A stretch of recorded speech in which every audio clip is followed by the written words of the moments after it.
Hey everybody, what's going on? This is Jim, and back again for another shelf in my shelf by shelf. This is shelf number 3. I'd like to thank everyone for their positive feedback and subscribing. Sorry it took so long to do a repeat, but again, life gets busy, so I can do them whenever I can. So we're going to continue with shelf 3 here. And we'll start off with Exorcist 2, the Heretic. I don't know where Exorcist 1 is. It's somewhere mixed up. Like I said, I've moved several times, so it's somewhere around. But anyway, Exorcist 2, the Heretic. There's the back as well. Exorcist 2, the Heretic is... I haven't seen it in a long time, but I know it was a long movie. It was sort of slow and didn't make sense, so... I haven't seen it in a while, like I said, but it didn't get really great reviews. So then we move on to the next one, which is Exorcist 3, the final in the trilogy. William Peter Blatty's The Exorcist 3, with George C. Scott, great actor. Enjoy all of his work. He was such a great actor. And this movie is actually it's pretty freaky. I haven't seen it in a long time as well, but it's really good, so I really enjoyed it. Exorcist 3. Kind of underrated. It's not really talked about too much. Then we get into Phantasm. I enjoyed all 4 of these films. Actually, the new one as well that's recently come out. There's a plan for a box set to come out here in North America, so we're waiting on that. But great series. All the movies are great. So there we go. Next one up here is Phantasm 2. The Ball is Back. There's the tall man there. A pretty cool cover. For 10 years, the secret of Perigord Cemetery has remained a mystery. Now the ultimate evil is about to be revealed. That's the little mini tag there. And some scenes there. Yeah, like I said, all of these were pretty enjoyable for me. Phantasm 3, Lord of the Dead. We tried to warn you, if you don't get it this time, we're gonna have to drill it into your head. That's the tag for 3. Again, all on the same level. Really enjoyed all 4 of them. Low budget stuff, but it was enjoyable. Phantasm 4, Oblivion. There's no tag there. The nightmare lives on, but humanity may not. It's on the back there. And we go on as well. The Stepfather from Embassy Home Entertainment. The All-American Family He'd Kill For It. This was a pretty creepy film. I really enjoyed this from '87. The dad was great in this movie. Stepfather 2, Make Room for Daddy. That's pretty funny, the wedding cake there. This one was also good too. I haven't seen them in a long time, but I enjoyed all 3 of these films. And here's number 3. Daddy's been working in the garden again. That's a pretty wicked cover there. And the back as well. Then we get into Leprechaun. Your luck just ran out. This one's with Jennifer Aniston, actually. The first bunch of them were decent enough, and then they kind of just fell off. Here's the back as well. Here's Leprechaun 2. This time luck has nothing to do with it. There we go. Warwick Davis there. Leprechaun 3. Welcome to Vegas. The odds are you won't leave alive. Pretty funny cover there. And it's funny because back in the day, the covers was everything. I mean, a lot of times the movies were pretty shitty, but because the covers were great, they'd sell like crazy. So here's Leprechaun 4 in Space. That's where it just falls apart whenever a sequel, a franchise goes into space. You know you're in trouble. One small step for man, one giant leap of terror. There we go. And the back as well.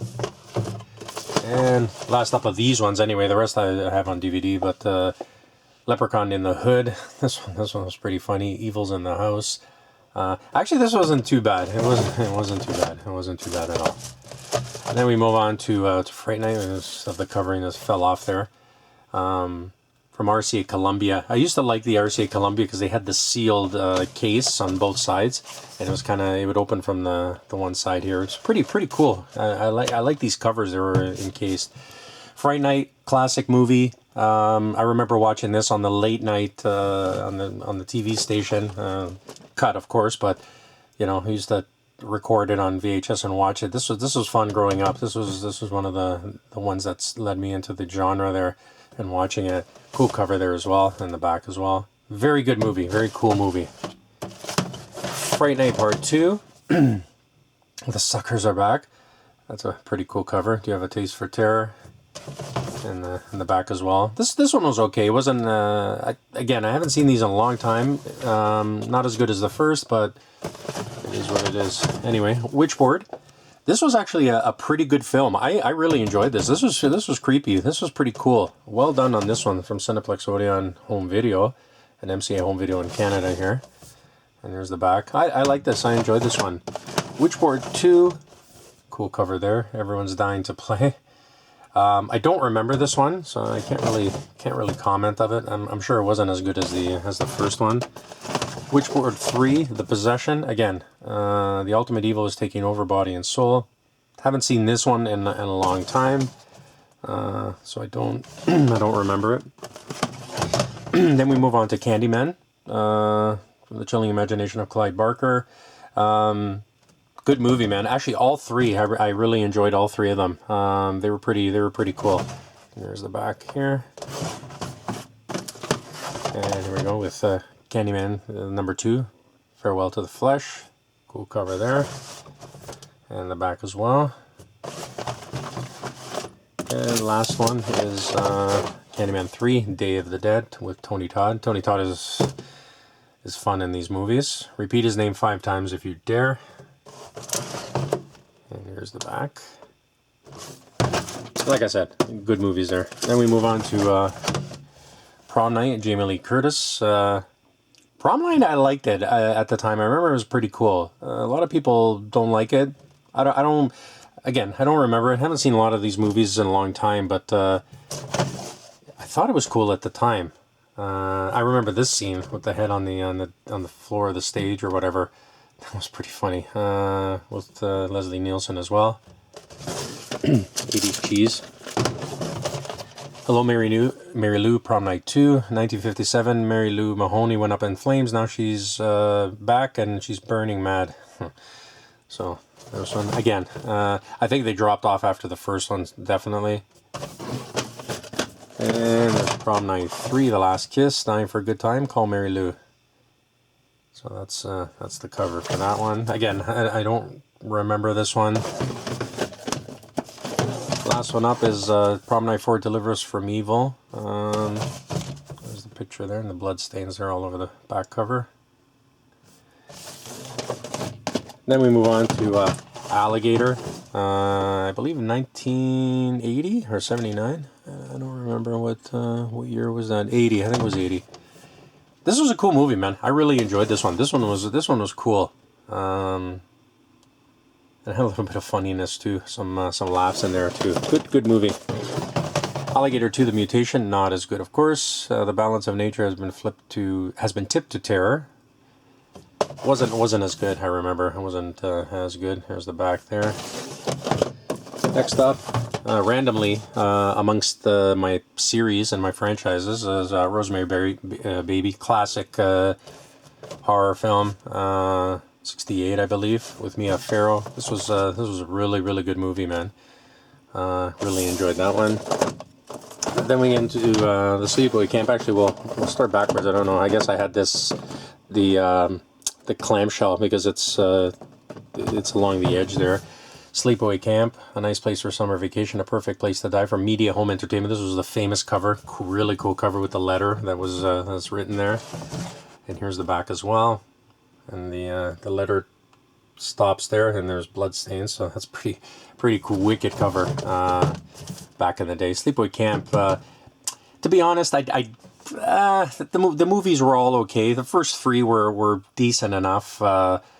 Then they just fell off completely, but they were okay. They were okay. There's a lot of people love them. I enjoyed them, but I didn't. They weren't spectacular or anything.